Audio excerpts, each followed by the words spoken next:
Assalamualaikum warahmatullahi wabarakatuh.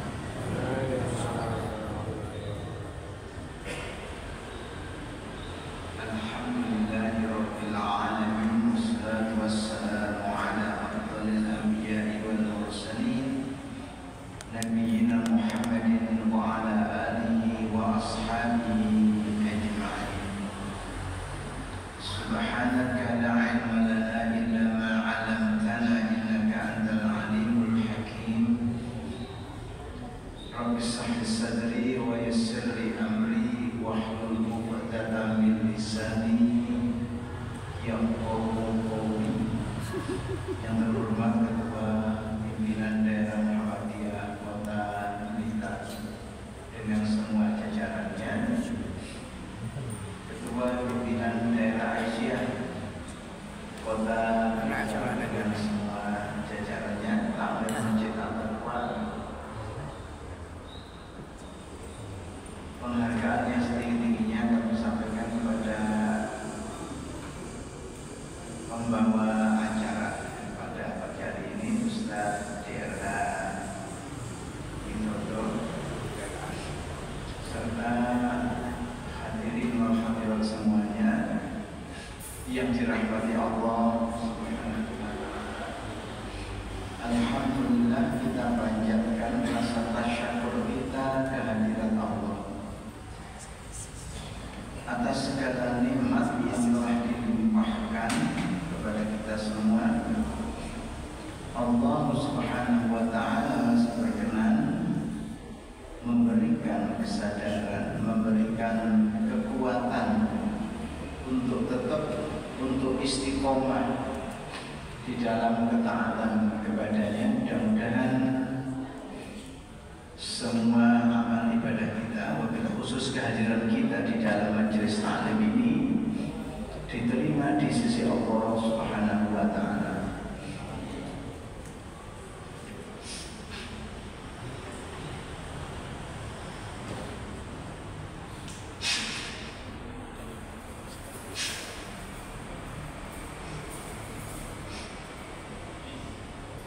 Hadirin dalam satu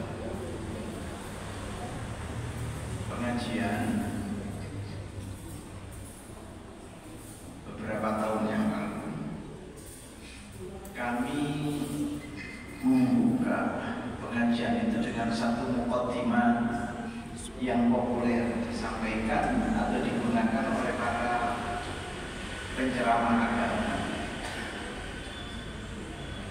Saya mengatakan assalatu wassalamu ala asyrafil anbiya'i wal mursalin. Itu kan artinya mudah-mudahan shalawat dan salam tetap terlimpahkan kepada junjungan kita, paling mulianya para nabi, paling mulianya para rasul, yaitu Muhammad sallallahu alaihi wasallam. Ada jamaah angkat tangan. Ustaz, izin tanya. Saya bilang, tanya apa? Saya belum apa-apa sudah izin tanya. Ini Ustaz, tanya muqaddimah yang jenengan baca tadi. Ya. Tadi kan jenengan bilang assalatu wassalamu ala asyrafil anbiya'i wal mursalin. Itu kan artinya mudah-mudahan shalawat dan salam tetap tercurahkan pada paling mulianya para nabi, paling mulianya para rasul, yaitu Nabi Muhammad. Betul. Terus kenapa? Ia bilang, Ustaz, bukankah Allah melarang kita membeda-bedakan antara seorang rasul dengan yang lainnya? Mengingat ada ayat Al-Quran yang mengatakan la nufarriqu baina ahadin min rusuli, kita tidak membeda-bedakan di antara satu dari rasul-rasul Allah. Kemudian saya sampaikan, yang jenengan sampaikan itu benar. tidak salah. Memang ada ayat yang melarang kita membeda-bedakan antara seorang rasul dengan rasul yang lainnya. Dan saya bilang, saya mengapresiasi, saya menghargai keberanian dengan bertanya. Lawang apal separuh ayat saja sudah berani mendebat kiainya. Padahal di tempat sana, di sebelah sana ada orang yang hafal 30 juz itu tidak berani mendebat kiainya. Kalau sampean hafal setengah ayat saja berani mendebat kiainya. Baru kemudian saya sampaikan,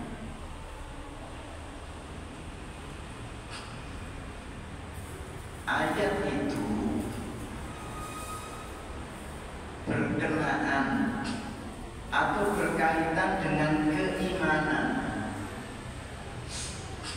Dalam hal keimanan, kita tidak boleh membeda-bedakan. Jangan seperti orang Yahudi yang mengimani kerasulan Musa tapi menolak untuk mengimani kerasulan Isa dan kerasulan Muhammad. Jangan seperti orang Nasrani yang mengimani kerasulan Musa, mengimani kerasulan Isa, bahkan bablas menempatkannya sebagai sesembahan, tapi tidak mengimani kerasulan Muhammad. Orang Islam harus mengimani semua nabi, semua rasul yang namanya tersebut di dalam Al-Quran, yang setelah ditelusuri ada 25 nama di dalamnya. Larangan membeda-bedakan itu adalah dalam hal keimanan. Tapi kalau para nabi, para rasul memiliki derajat yang berbeda-beda, itu juga pernyataan Al-Quran. Kan ada ayat yang mengatakan tilkar rusul faddalna ba'dahum 'ala ba'd. Itulah rasul-rasul yang sebagian mereka aku lebihkan derajatnya dari sebagian yang lainnya. Bahkan ada rasul-rasul yang oleh Al-Quran dikatakan sebagai ulul azmi minar rusul. Itu artinya eksklusif. 5 orang nabi yang dikatakan Allah sebagai nabi ulul azmi. Sinten mawon niku? Nabi Nuh, Nabi Ibrahim, Nabi Musa, Nabi Isa, dan Nabi kita Muhammad Sallallahu Alaihi Wasallam. Ini menunjukkan bahwa derajat para nabi itu tidak sama. Dan kemudian bertanya lagi, nah kalau Nabi kita Muhammad tadi dikatakan sebagai afdhalul anbiya wal mursalin, apa dasarnya Ustaz? Sebenarnya sederhana dasarnya. Apa kira-kira dasarnya? Keberadaannya sebagai Nabi akhir zaman, itulah dasarnya. Dan tidak ada seorang Nabi pun yang lebih mulia, seorang Rasul pun yang lebih mulia daripada Rasul, daripada Nabi yang ditetapkan Allah sebagai Nabi akhir zaman. Dan tidak ada duanya namanya Nabi akhir zaman itu, yaitu satu. Maka Muhammadun aba ahadin min rijalikum walakin Rasulullah wa khataman nabiyyin. Muhammad adalah utusan Allah dan pamungkasnya para nabi. Apa konsekuensi logis dari jabatan atau derajat ini? Nah, ini yang sangat penting. Nabi-nabi zaman dulu diutus oleh Allah untuk kalangan tertentu, diutus oleh Allah untuk bangsa tertentu, tapi tidak dengan Nabi akhir zaman.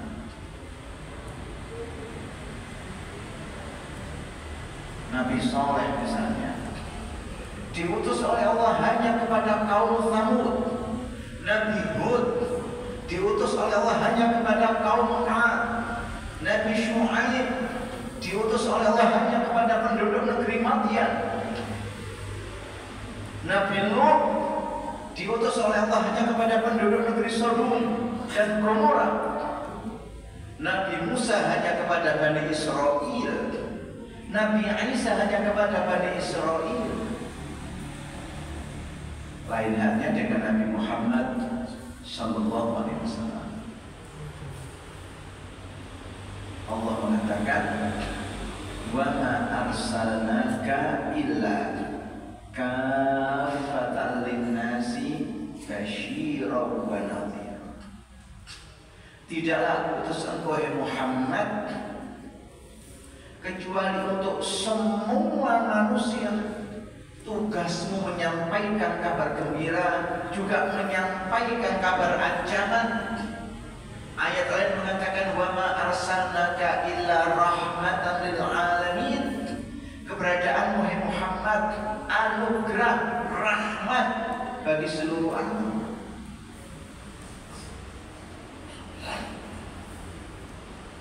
Itu konsekuensi dari keberadaan beliau sebagai Nabi akhir zaman.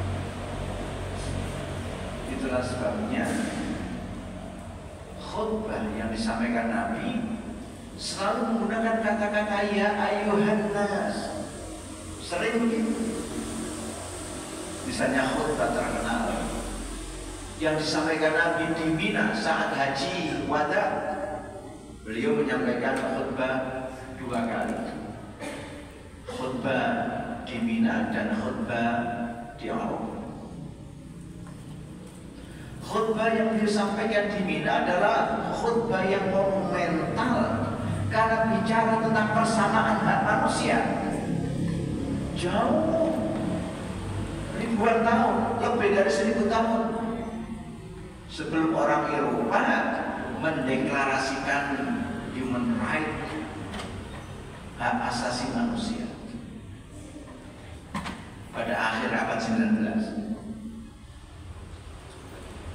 Nabi pernah mengatakan, ya ayyuhan nas, inna rabbakum wahid wa inna abakum wahid. Sekalian manusia, sesungguhnya Tuhan kalian satu, moyang kalian juga satu. Tuhannya adalah Allah, moyangnya adalah Nabi Adam. Jadi kalau ada orang ribut-ribut keturunannya Nabi, orang seluruh Blitar ini juga keturunannya Nabi, yaitu Nabi Adam. Inna rabbakum wahid wa inna abakum wahid.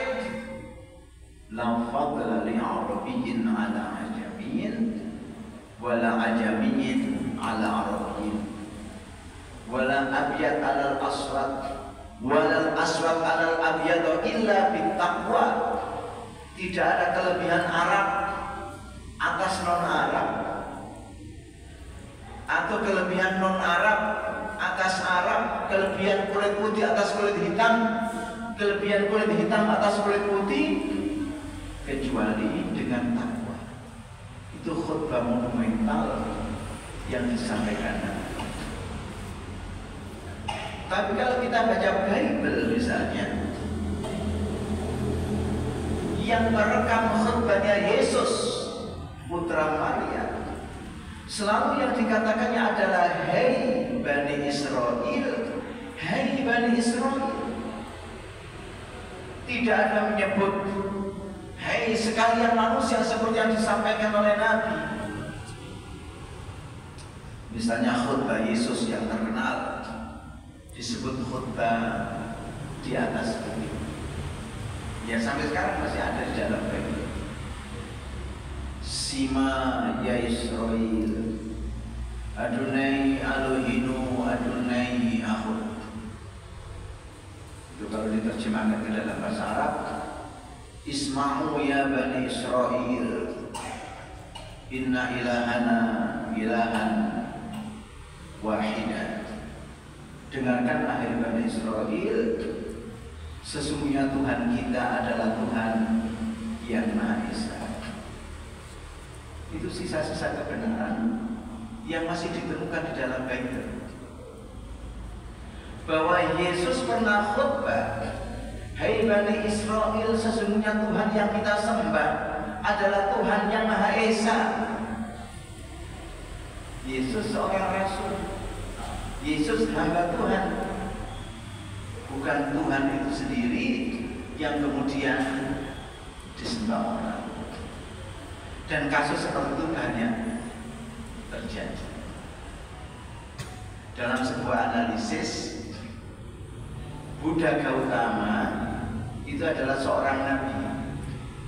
Ya, tentang benar tidaknya wallahu a'lam. Nabi siapa kira-kira? Nabi yang dalam Quran hanya disebut namanya, tidak disebutkan sepak terjang dakwahnya. Tidak seperti Nabi Musa yang disebutkan sepak terjang dakwahnya.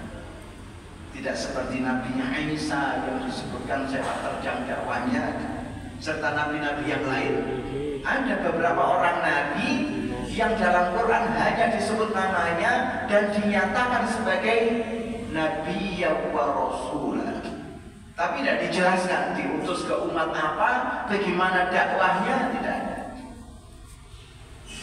Kaitannya dengan Buddha Gautama adalah Nabi Dzulkifli atau Dzalkifli. Jadi dengan yang pernah belajar sejarah, Sang Buddha itu kan seorang raja sebelumnya, putra mahkota dari sebuah kerajaan yang ada di mana? Di India. Tepatnya Kapilawastu. Lah Kapilawastu itu bisa diarabkan menjadi Kifli. Sementara Dzu itu adalah penguasa, atau dalam bahasa Arab namanya pemilik.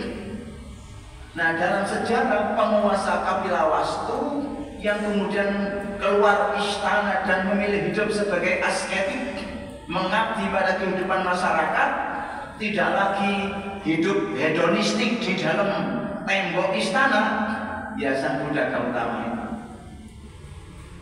Si penguasa Kapilawastu, yang penguasa Kapilawastu dalam bahasa Arab namanya Dzulkifli.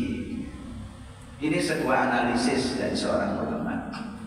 Soal benar atau salah ya wallahu a'lam, tidak mempengaruhi keimanan kita. Tapi faktanya seperti itu. Bahwa kemudian Buddha dipatungkan orang dan disembah oleh para pemujanya, ya tidak ada bedanya seperti Nabi Isa yang dipatungkan orang dan kemudian disembah oleh para pemujanya. Kembali kepada pokok bahasan kita tadi. Nabi kita SAW tidak menyebut ya Bani Ismail atau ya Ma'syarul Arabi, tapi mengatakan ya ayuhan nas. Demikianlah kitab suci kita Al-Quran pada fase pertama dari dakwah Nabi sering menyebut ya ayuhan nas, ya ayuhan nas. Baru nanti pada fase kedua dari dakwah Nabi yang disebut fase Madaniyah disebut atau sering disebut ya ayyuhalladzina amanu, ya ayyuhalladzina amanu. Hadirin para jamaah rahimakumullah. Dari sisi itu agama dibedakan menjadi dua. Maksud saya dari sisi apakah agama itu diturunkan untuk semua manusia ataukah eksklusif untuk golongan tertentu? Itu dibedakan menjadi dua. Ada agama dakwah atau agama misi, ada juga agama non dakwah, non misi.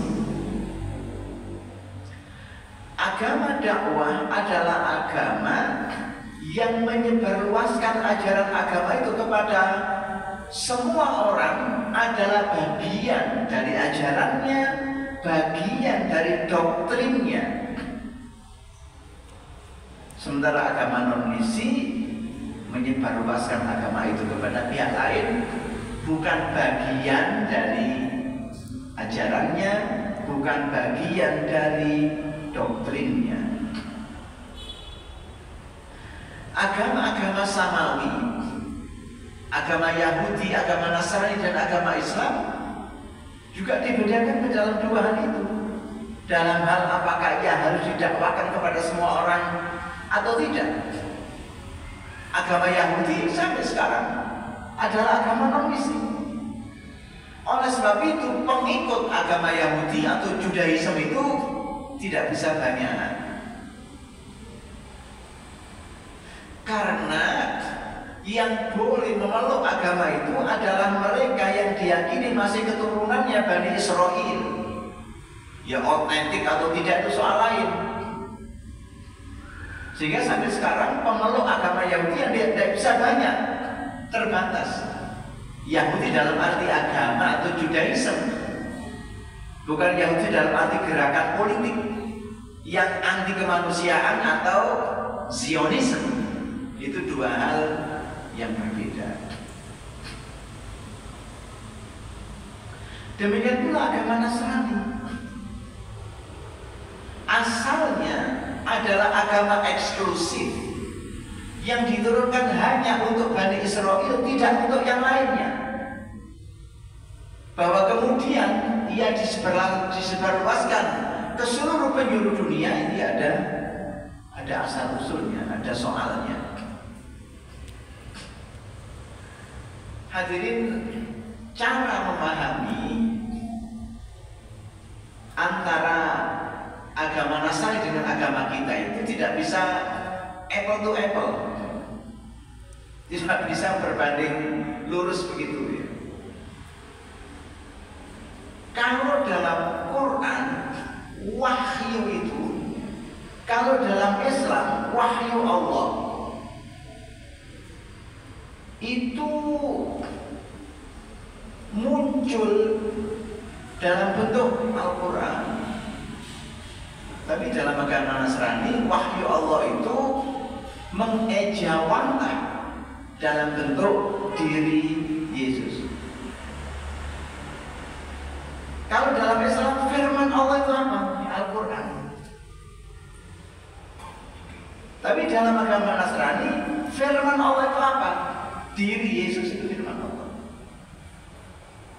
Yang mereka sebut kitab suci atau Bible itu adalah kata-kata yang disampaikan oleh Yesus. Kalau dibandingkan dengan Islam, hadis Nabi. Cuma dalam agama Nasrani disebut kitab suci atau Bible. Dalam agama Islam, pengikut setia Nabi Muhammad SAW adalah sahabat-sahabat beliau. Tapi dalam agama Nasrani, pengikut setia Nabi Isa adalah Rasul-Rasul Allah. Nah, makanya banyak Rasulnya. Ada Rasul Matius, ada Rasul Paulus, dan lain sebagainya yang saya tidak hafal. Jadi beda. Nah, ini kaitannya dengan agama Nasrani tadi, yang asalnya adalah agama non-misi, Tapi kemudian berkembang menjadi agama misi adalah saat salah satu pengikut Yesus yang bernama Paulus kirim surat kepada masyarakat kota Korintus, yang di dalam surat itu ada kutipan kata-kata Yesus dalam kurung firman Tuhan bagi mereka. Maka sejak itulah dipahami bahwa agama ini berarti tidak eksklusif melulu untuk Bani Israel saja, tapi juga untuk semua orang. Buktinya Paulus kirim surat kepada orang-orang Korintus yang di dalamnya ada mengutip kata-kata Yesus. Sejak itu ada gerakan menginjilkan dunia, atau disebut Emmanuel.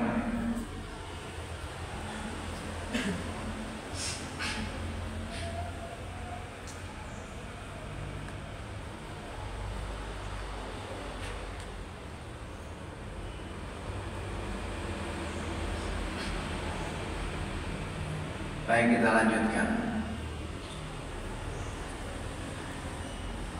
Islam jelas adalah agama misi atau agama dakwah. Setidaknya ayat yang populer yang mengatakan kuntum khaira ummatin ukhrijat linnas ta'muruna bil ma'ruf wa tanhauna 'anil munkar wa tu'minuna billah. Atau ayat yang mengatakan wal takum minkum ummatun yad'una ilal khair wa ya'muruna bil ma'rufi wa yanhauna 'anil munkari wa ulaika humul muflihun. Atau ayat yang terdapat di dalam Quran surat An-Nahl 125, ud'u ila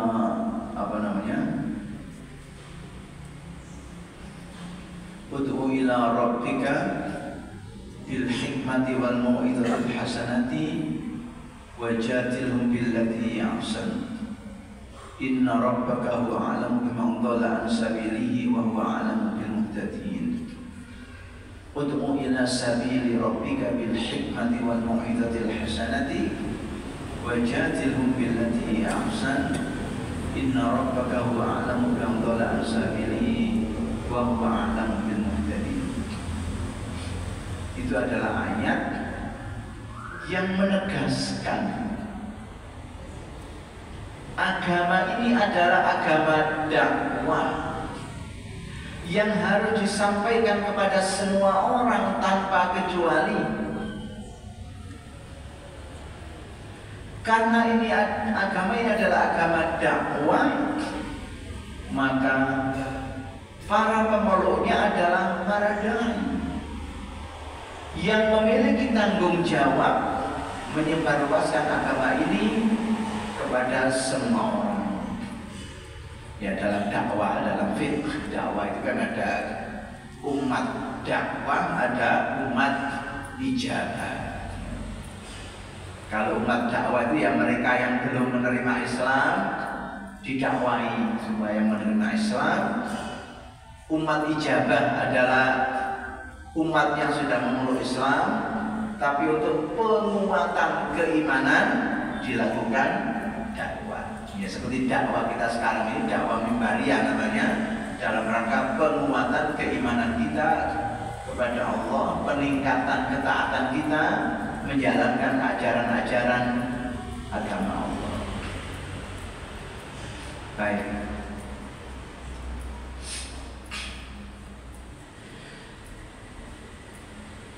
Dalam sejarah dakwah Rasulullah, kita akan menemukan data-data yang mengagumkan, data-data yang menunjukkan betapa manusia besar, betapa Rasulullah SAW adalah manusia besar, manusia agung, manusia yang luar biasa. Saya sering mengutip awal surat Yasin untuk menggambarkan bagaimana performa masyarakat yang harus didakwahi oleh beliau Sallallahu Alaihi Wasallam. Ayat mengatakan litundzira qauman ma undzira aba'uhum fahum khafirun.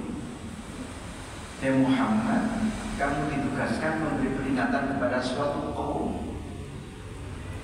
ma undzira aba'uhum, yang bapak-bapak mereka tidak memperoleh peringatan,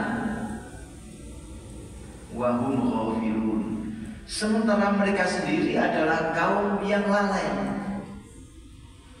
Satu masyarakat yang tidak mewarisi tradisi intelektual dari pendahulunya, juga tidak mewarisi sistem peradaban yang kuat dari leluhurnya, tapi mewarisi kebodohan. Karena ayatnya jelas, litundzira qauman ma undzira aba'uhum fahum ghafilun.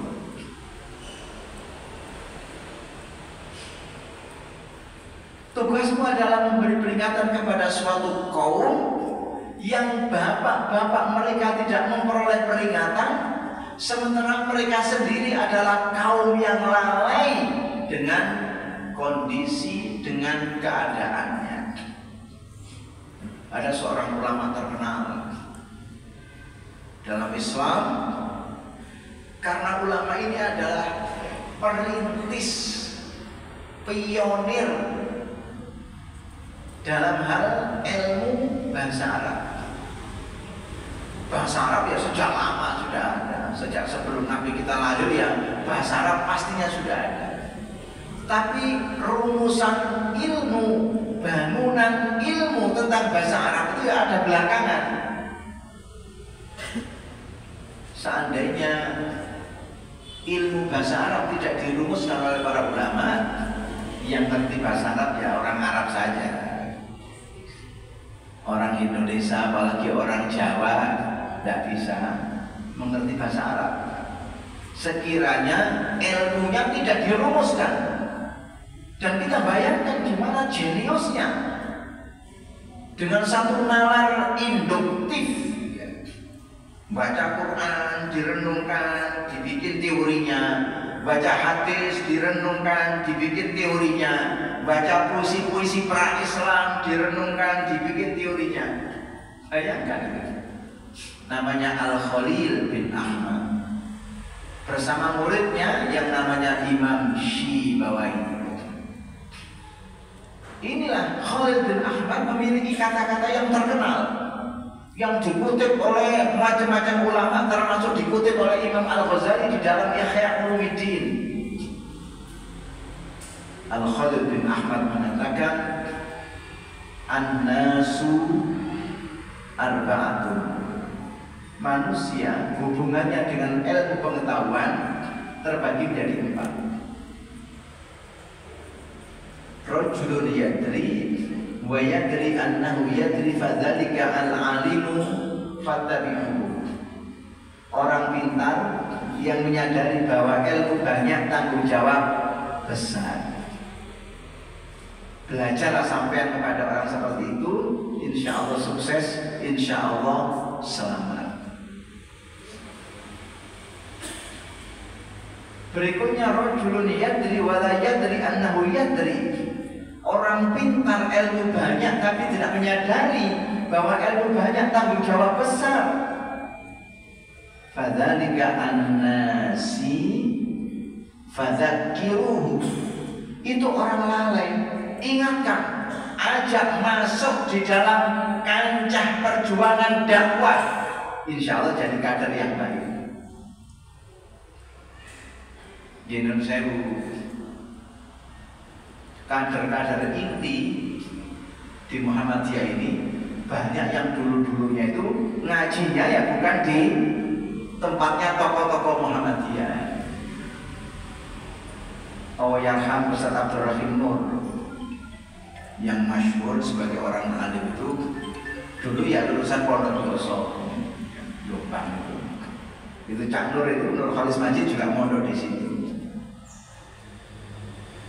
Ki Haji Sa'ad Ibrahim yang alim itu juga dulu mondoknya di Mojokerto sana. Kecuali saya sama Pak Zainal Arifin ini mondoknya di asrama Musdiklat dan Wisma Bogor Asih.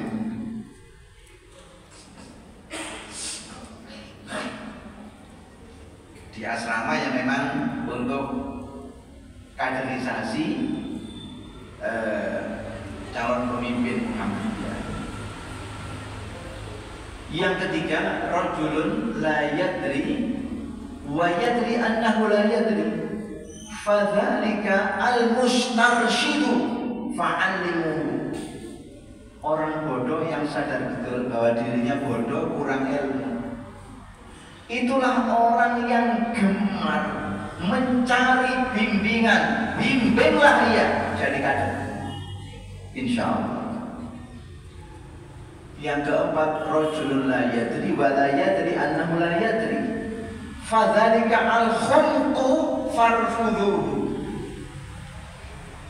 Orang bodoh yang tidak pernah merasa dirinya bodoh, malah rumangsanya itu pinter dewe sak kota Blitar. Itu kata Al-Khalil bin Ahmad, fadzalika al-khumqu. Itu kalau dulu saya ngaji bahasa Arab, fadzalika utawi mengkono-mengkono wong iku al-khumqu, wong komprung. Apa komprung? Kira-kira koplak. Farfudhuhu, buang saja. Tidak ada untungnya dekat-dekat, apalagi berteman dengan orang seperti itu. Farfudhuhu, buang saja. Kira-kira performan masyarakat yang didakwai oleh Nabi Sallallahu Alaihi Wasallam ada kelompok yang keempat ini. Kenapa? Ya karena Quran yang mengatakan itu zero kauman ma ujra aba'uhum fahum ghafilun. Tapi coba lihat hasilnya. Tidak lama dakwahnya Nabi, hanya 23 tahun, 13 tahun sebelum hijrah dan 10 tahun sesudahnya. Masyarakat yang bisa dikatakan sebagai syarrun nas, sejelek-jelek manusia, seburuk-buruk manusia, itu mengalami satu perubahan yang revolutif menjadi khairun nas, sebaik-baik manusia. Kenapa disebut begitu? Karena dipuji oleh Allah dengan firman-Nya, radhiyallahu anhum wa radu an. Allah ridho kepada mereka dan mereka juga ridho kepadanya. Dipuji oleh Rasulullah dengan sabdanya, khairun nasi qarni thumma alladhina yalunahum thumma alladhina yalunahum. Sebaik-baik generasi adalah orang-orang yang segenerasi dengan diriku, yakni sahabat-sahabat beliau yang beliau bimbing itu.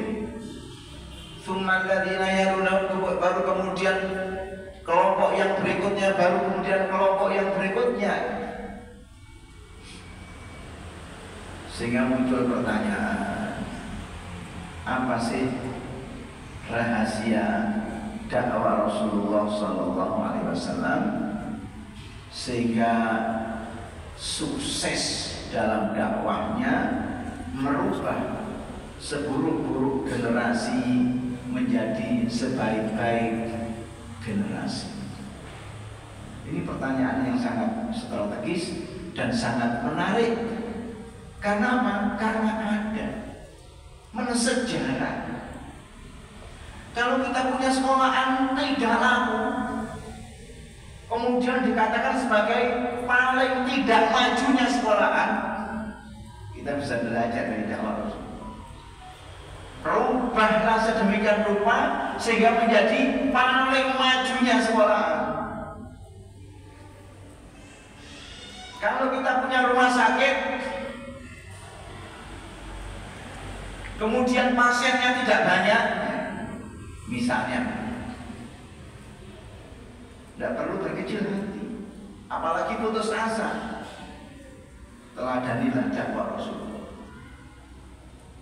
yang merubah seburuk-buruk generasi menjadi sebaik-baik generasi.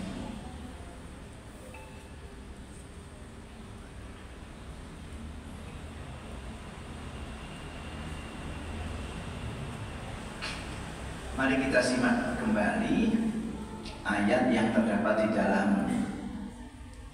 An-Nahl 125 tadi. Ud'u ila sabili rabbika bil hikmati wal mau'izatil hasanati wajadilhum billati hiya ahsan. Inna rabbaka huwa a'lamu biman dhalla an sabilihi wa huwa a'lamu bil muhtadin. Ud'u, ajalah orang, dakwahilah orang, ila sabili rabbika, untuk masuk kepada jalan Tuhanmu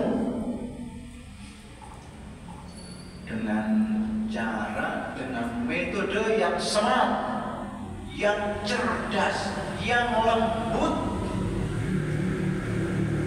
Pertama, bil hikmati, dengan bijaksana, yang tentu maknanya itu luas. Bijaksana itu wisdom. Wisdom itu kemampuan seseorang menempatkan dirinya sesuai dengan kondisi yang ada, situasi yang ada. Semacam pepatah mengatakan, di mana bumi diinjak, di situ langit dijunjung.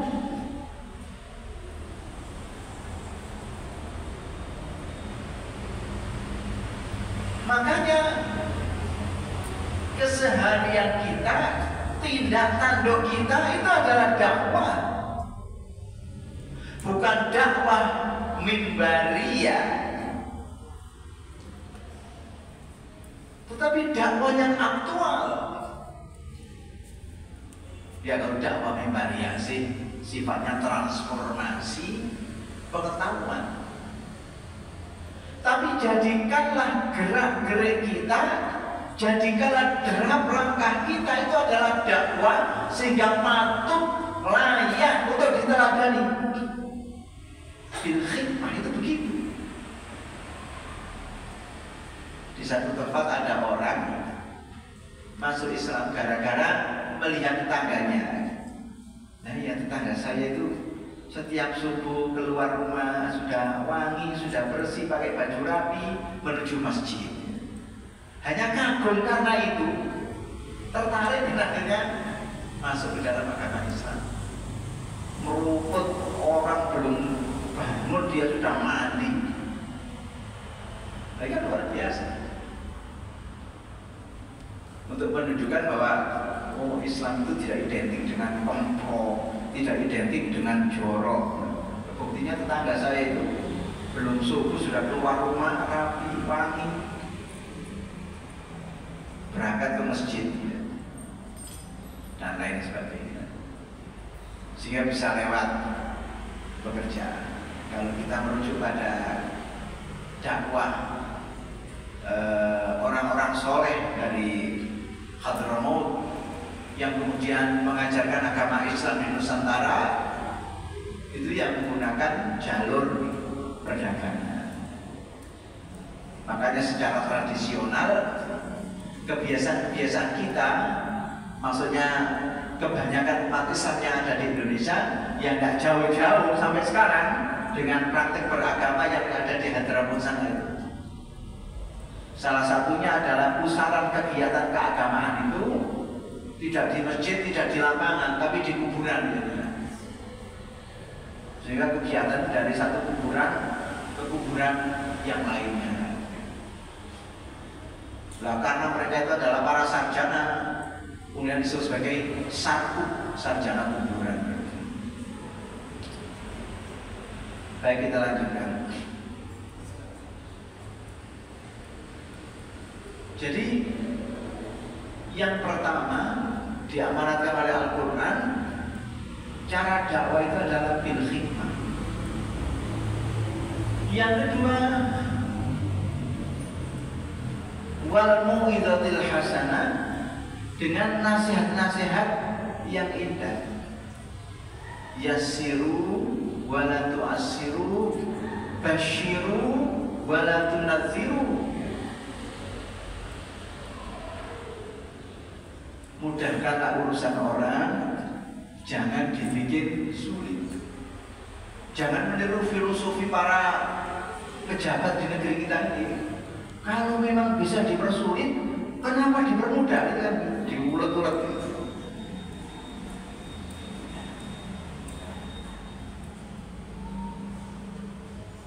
Basyiru wala tunadziru, kasih kabar gembira, jangan diancam-ancam. Ada orang mau namanya ingin jadi orang baik ya, ikut-ikutan ke masjid ya. Turun ngomong apa sudah neraka jahanam.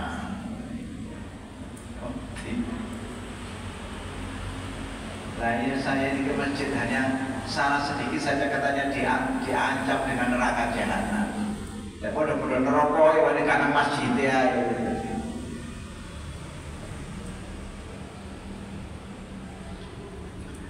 Wajadilhum billati hiya ahsan.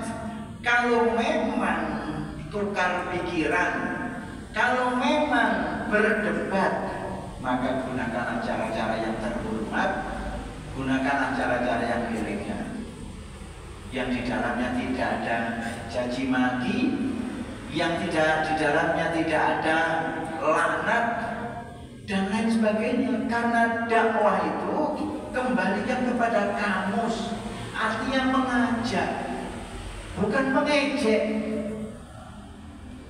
Makanya di Muhammadiyah tidak ada dai yang mengejek orang lain, memaki-maki kelompok lain, tidak dikembangkan di Muhammadiyah. Karena itu dakwah bukan mengejek, dakwah itu mengajak. Yaitu pun dengan cara-cara tadi, bil hikmati, dengan yang sebijak mungkin, wal mau'izatil hasanati, dengan nasihat-nasihat yang indah.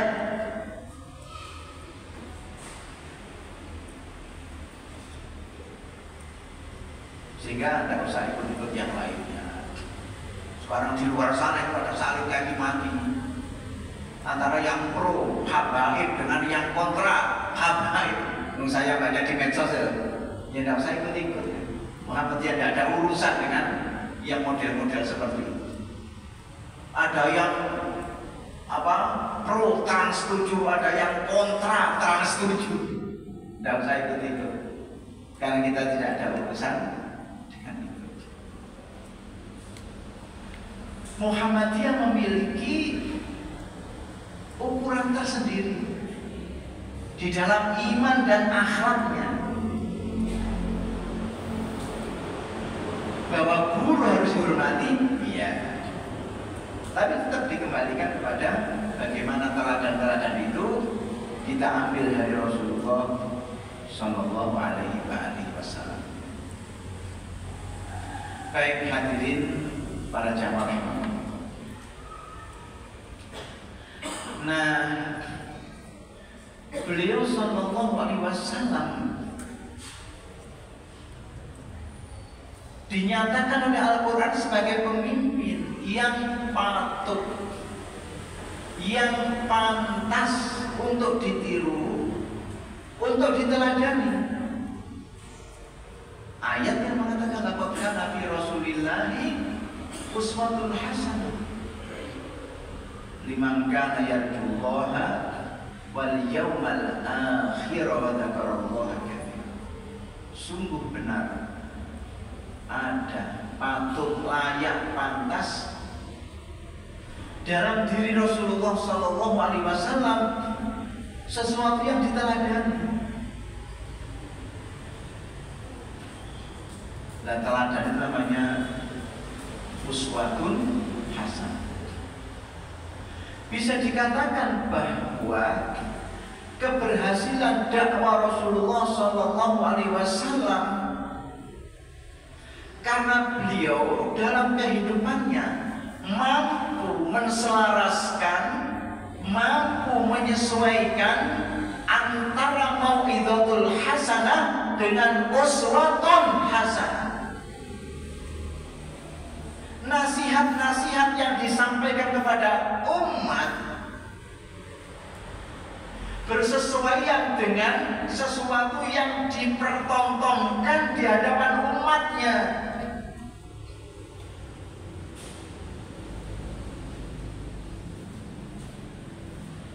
Bukan sebaliknya. Kalau sebaliknya kan nanti diancam oleh ayat kabura maqtan indallahi an taqulu ma la taf'alun. Murka Allah bagi mereka yang bisa mengatakan kebaikan tapi tidak bisa melaksanakannya. Walaupun mengatakan kebaikan itu sudah kebaikan tersendiri.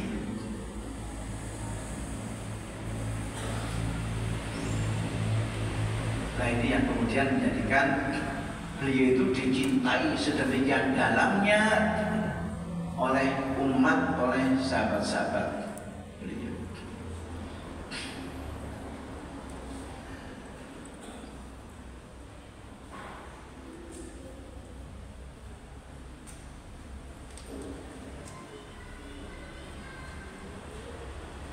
Hadirin, diriwayatkan dalam satu peristiwa Rasulullah SAW melaksanakan perang Khandaq. Perang Khandaq itu adalah perang balas dendam. Ketika orang-orang musyrikin Mekah kalah dalam perang Badar, mereka tidak terima. Mereka menyusun satu strategi untuk bisa membalas kekalahannya itu. Sehingga mereka tidak perang sendirian. Mereka berkolaborasi, mereka bersekutu dengan suku-suku Arab pedalaman, sehingga kekuatannya menjadi besar dan menakutkan, sehingga disebut sebagai perang Ahzab atau perang di mana Nabi dan kaum muslimin melawan suku-suku yang bergabung dengan orang-orang musyrikin Mekah, atau perang melawan sekutu, perang besar. Sehingga Nabi membuat satu strategi atas usulan sahabat beliau namanya Salman Al-Farisi, menggali parit mengelilingi Madinah supaya orang-orang yang akan masuk Madinah itu kesulitan. Kuda mereka tidak bisa melewati parit itu karena paritnya lebar dan dalam. Nah, parit itu bahasa Arabnya Khandaq. Sehingga perang Ahzab itu juga disebut sebagai perang Khandaq. Ketika Nabi memproklamirkan dirinya sebagai pemimpin Madinah, beliau bikin sebuah piagam, namanya Piagam Madinah. Kesepakatan di antara semua elemen pembentuk negara Madinah. Di dalamnya ada orang Yahudi, di dalamnya ada orang Nasrani, dan elemen yang lainnya walaupun mayoritas adalah umat Islam. Di antara isi piagam itu bahwa Madinah ini adalah milik bersama. Kalau ia dapat serangan dari pihak luar, maka semua elemen pembentuk negara Madinah berkewajiban mempertahankan Madinah secara bersama-sama. Nah, saat terjadi perang Ahzab atau perang Khandaq tadi, orang-orang Yahudi melakukan pengkhianatan. Jadi kalau Yahudi berkhianat ya tidak sekarang saja. Pada zaman Nabi mereka sudah berkhianat. Yang seharusnya mempertahankan kota Madinah malah melakukan huru-hara dari dalam supaya kaum muslimin lemah sehingga musuh yang dari luar mudah mengalahkannya. Tapi Allah memberikan fakta yang berbeda. Orang-orang musyrikin Mekah yang datang ke Madinah dengan jumlah sangat besar itu kalah, diporak-porandakan oleh angin puting beliung yang kemudian menerbangkan kemah-kemah dan kuda-kuda mereka, sehingga tidak sempat masuk Madinah, kembali ke Mekah. Karena Mekah waktu itu masih wilayahnya orang-orang musyrikin.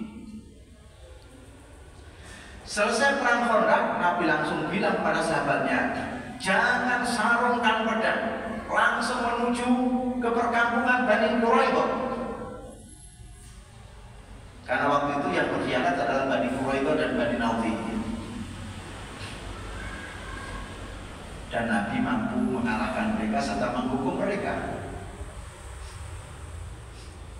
Nabi pulang dengan membawa harta rampasan atau ghanimah yang sangat besar.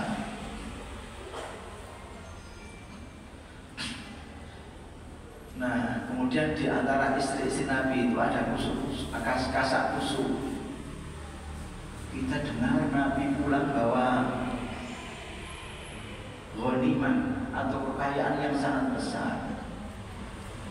Kan tidak salah kalau kita minta kepada beliau untuk memberikan sebagian ghanimah itu kepada kita.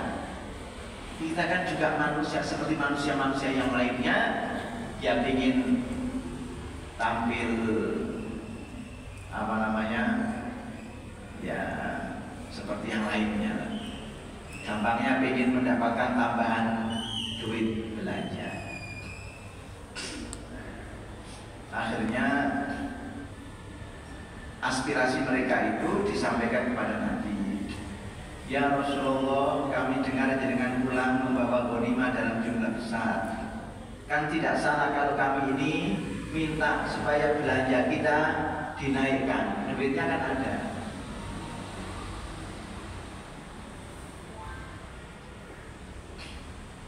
Rasulullah diam, tidak menjawab sampai kemudian turun ayat itu. Ya ayyuhan nabiyyu qul li azwajika in kuntunna turidnal hayatad dunya wa zinataha fata'alaina umatti'kunna wa usarihkunna sarahan jamila.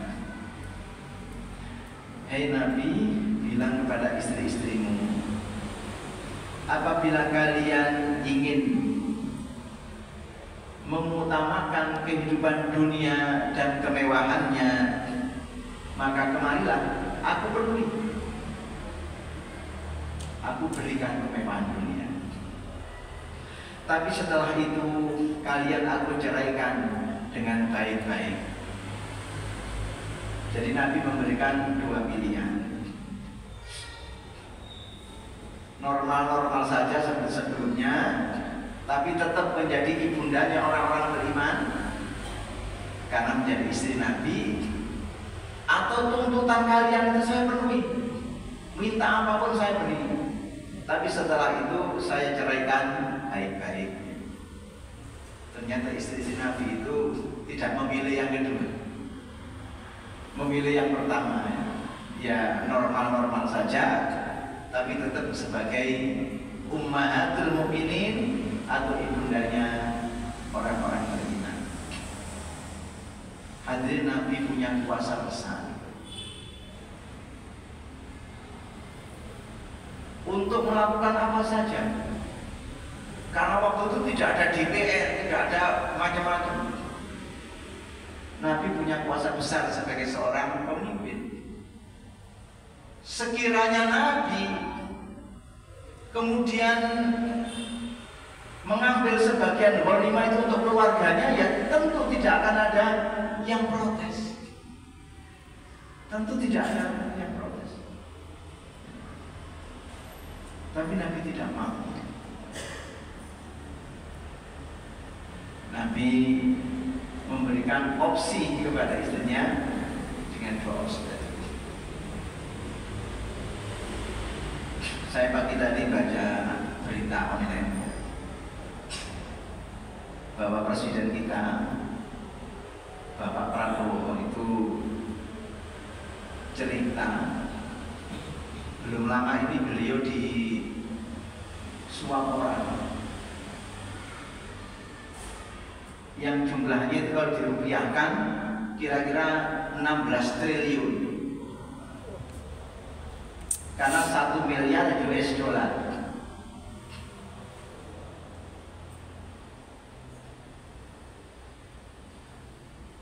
Misalnya saya gitu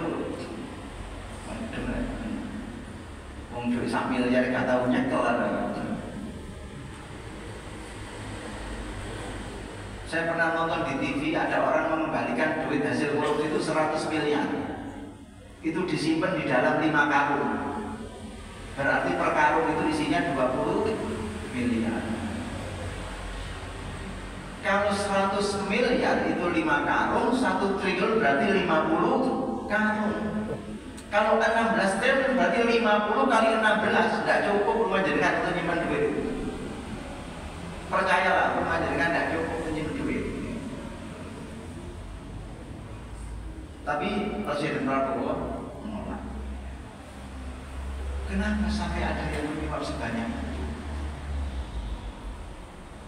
Ya karena trending semua. Penjahat-penjahat kelas kakap yang selama ini tidak ada yang mengganggu, tidak ada yang mengusik, mulai kepanasan. 3,7 juta hektar lahan negara yang dikuasai orang sudah dikembalikan kepada negara oleh Presiden Prabowo.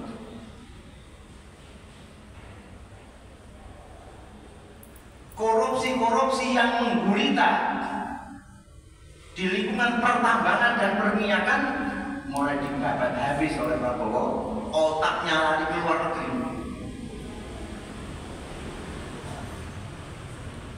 Masih dikejar, belum tertangkap, ya tergantung yang ngejar. Padahal kita mengejar orang itu ketemu orangnya dalam kamar ya. Makanya yang keluar kamar sendirian sambil bawa amplop ya itu tergantung yang ngejar. Kalau presiden sih sudah memutuskan dikejar dan paspornya sudah dicabut dari Indonesia, tidak bisa kemana-mana karena mau keluar negeri kan harus paspor ya, kecuali memiliki paspor double ya kan, biasanya mereka sudah siapkan segala sesuatu. Nah orang yang trending itu baru kena apa-apa. Itulah yang kemudian menyuap Bapak Presiden sampai 16 triliun menurut berita yang saya baca. Saya juga tidak pernah ketemu beliau, sampai apa ketemu beliau. Ya oleh konco bal-balan zaman ini biar ya tidak.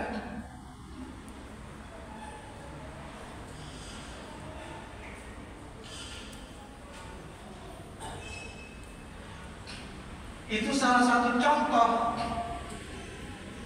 bagaimana Rasulullah SAW menselaraskan antara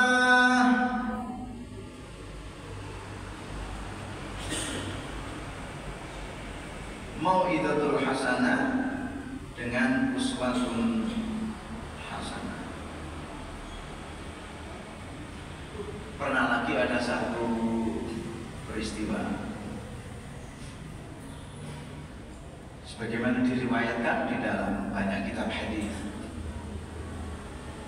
Putri Nabi namanya Fatimah Az-Zahra mengeluh kepada suaminya yang bernama Ali bin Abi Thalib. Hei Ali, lihatlah tanganku kasar karena tiap hari saya menggiling gandum sendiri, belum nyuci bajunya anak-anak. Hei Ali, lihatlah leherku kasar, putri Nabi, karena tiap hari saya harus memanggul jirikan sendiri saat ambil air. Bilanglah kepada Nabi supaya nyuruh orang membantu saya di rumah ini sehingga meringankan pekerjaanku. Ali bilang, "Hei Fatimah, beliau kan ayahmu. Kenapa harus saya?" Tidak berani ya. Mungkin takut dikira suami yang tidak bertanggung jawab ya. Beliau kan ayahmu. Dirimu saja yang bilang. Akhirnya Fatimah datang menemui Nabi. Nabi tidak ada. Yang nemui adalah istri beliau, Aisyah radhiyallahu ta'ala anha. Ceritalah Fatimah pada ibu tirinya yang bernama Aisyah itu. Katanya Aisyah, "Baik Fatimah, nanti kalau ayahmu pulang, aku ceritakan semuanya."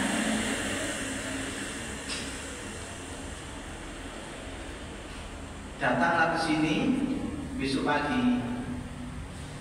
Siapa tahu Rasulullah berada di rumah.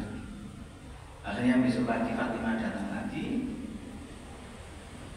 mengatakan, "Hei Fatimah, aku tahu kamu datang ke sini dan aku tahu apa hajatmu.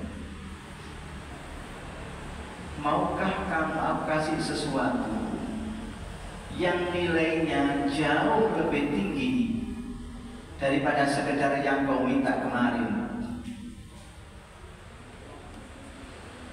Fatimah hanya mengatakan, "Raditu billahi wa bi rasulihi." Saya ridho kepada Allah dan kepada Rasulnya.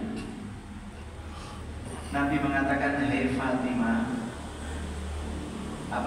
apabila kau beranjak menuju tidur, bacalah subhanallah 33 kali, alhamdulillah 33 kali, Allahu Akbar 33 kali.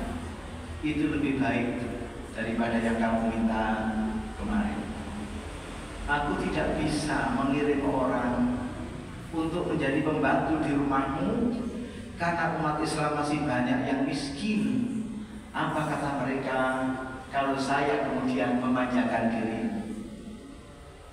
Itu bayangkan, Rasul tidak berani untuk menggunakan kewenangannya hanya demi keluarga.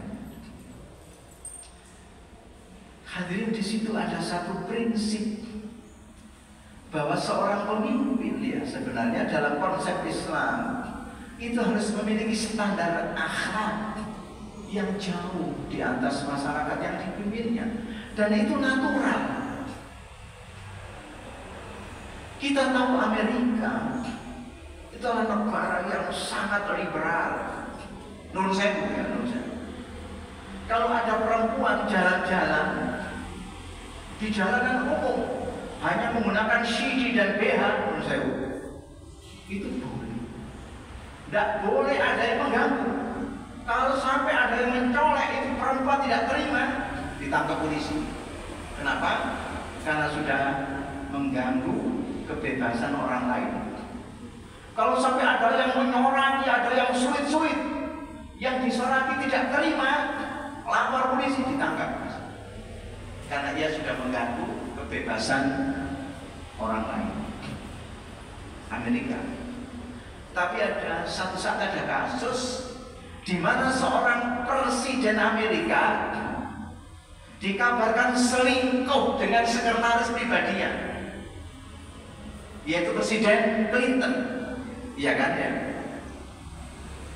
Rakyat Amerika marah, minta supaya Clinton di-impeachment, diturunkan dari jabatannya sebagai presiden karena sudah selingkuh.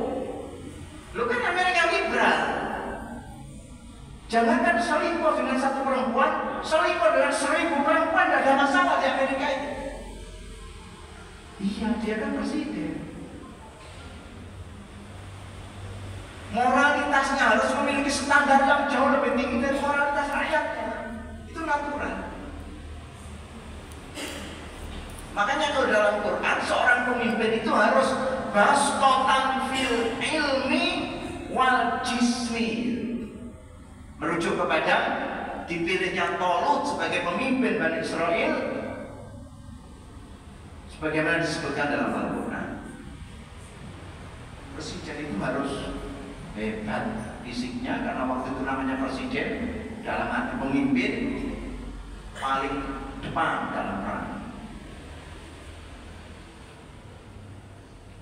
Juga harus memiliki wawasan yang luas, karena harus berdiplomasi. Gak boleh presiden kemudian pelunga-pelungu, itu gak boleh. Dia pasti akan tersingkirkan dalam pergaulan internasional. Namanya orang tidak ada ilmu, pasti minder, pasti merasa rendah diri, berhadapan dengan orang-orang hebat di luar negeri. Presiden harus hebat, karena punya kewenangan besar. Standar moralitasnya harus lebih. Ada satu negara di dunia ini di mana seorang ulama menjadi pengendali, hanya satu di dunia. Kayak di Indonesia sih ada MUI, tapi kan bukan pengendali negara, hanya menyampaikan fatwa. Namanya fatwa dipakai baik, ya tidak dipakai tidak apa-apa, namanya saja fatwa. Tapi ada satu negara di dunia ini di mana pengendali negara itu ulama, namanya Majelis Ulama. Itu untuk bisa duduk di situ tidak sembarang ulama, karena salah satu syaratnya itu harus miskin. Tidak semua, salah satu syaratnya itu adalah miskin. Masa ada orang yang mau miskin? Tidak. Saya aja tidak mau miskin. Tapi di sebuah negara ini, ulama yang jadi pengendali negara itu salah satu syaratnya dia harus miskin. Dengan begitu ia tidak terbebani oleh materi, tidak tersandera oleh apapun. Kuasanya besar. Presiden, DPR dipilih pemilu, menyimpang ciwir lereni, menyimpang ciwir lereni, kewenangannya besar. Ya di tempat kita ada ulama, tapi dia tidak punya kewenangan seperti itu. Coba kita lihat bagaimana Rasulullah SAW memperlakukan istrinya. Artinya tidak saja sukses sebagai pemimpin umat, beliau juga sukses sebagai pemimpin keluarga. Dalam satu hadis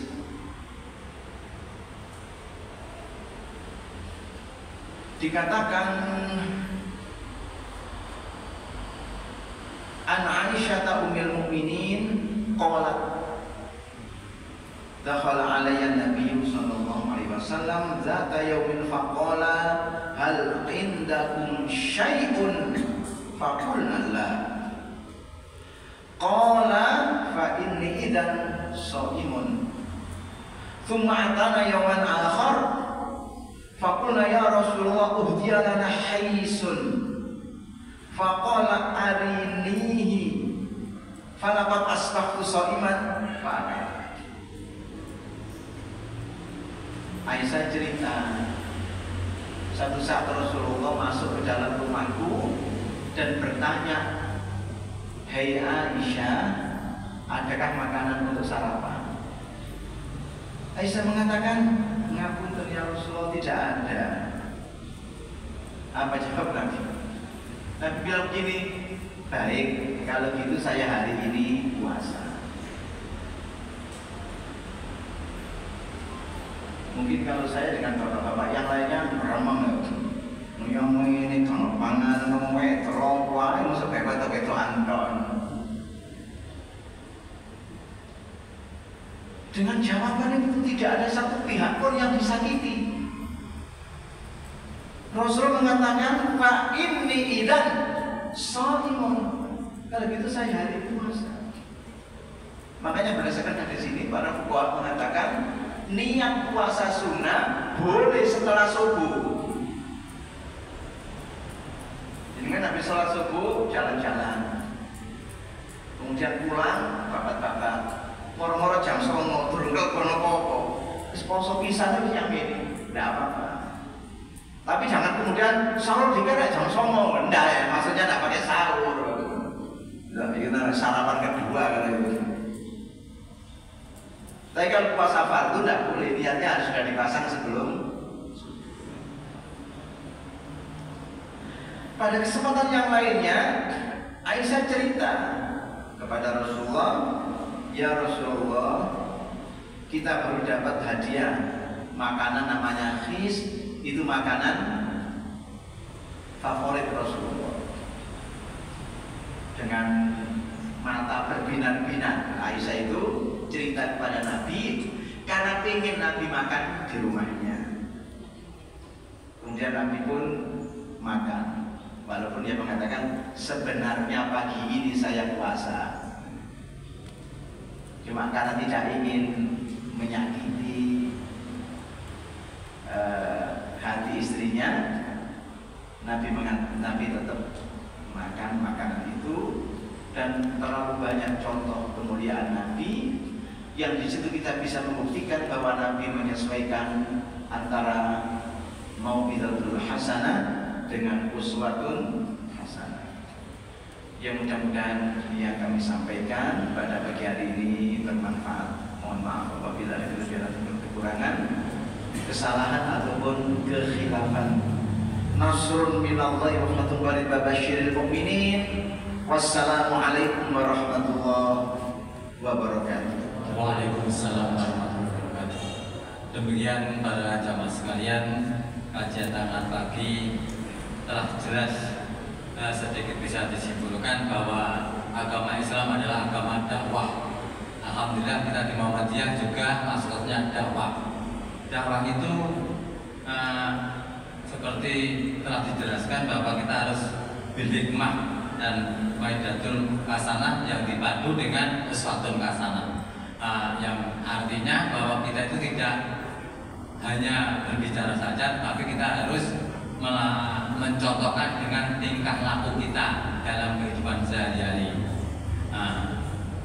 Pengumuman untuk kajian akad pagi tanggal 2 insya Allah akan hadir adalah Al-Ustadz Fahrudin Alamsah, S.Ikom MSc.